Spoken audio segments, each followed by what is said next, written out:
Ferrochrome producer Zemasco recently retrenched more than 328 workers.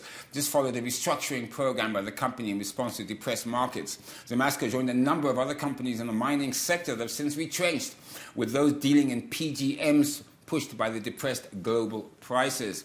Now, we found out from human resources expert Request Machimbira whether retrenchment is really the best way to go for mining houses, or particularly if they're affected by depressed global markets or reduced sales. Is retrenchment the way to go?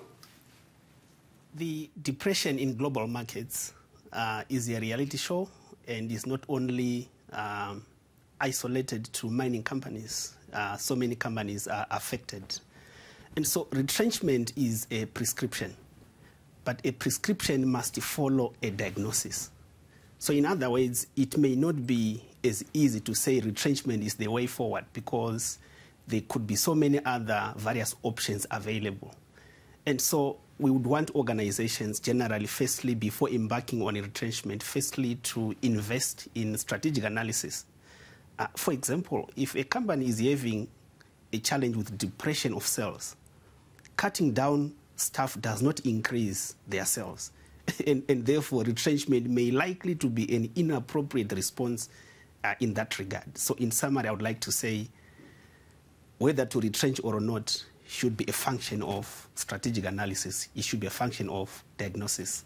Retrenchment is obviously an option for companies that are obviously seeing depressed sales, depressed profits. Obviously, retrenchment is an option, or what they can call cost cutting, and retrenchment is part of that. But are there other options that company can take apart from going down the retrenchment road? Organizations may respond in so many different ways if they are experiencing viability challenges. And from the guidance of the Labour Act, organizations may respond by implementing short-time working. They may also respond by implementing shift work. They may implement unpaid leave, of course, in consultation with their employees, but also they may also respond by coming to the table, having a conversation in Works Council, and ensure that they discuss productivity issues and ultimately come up with a mutually acceptable way forward.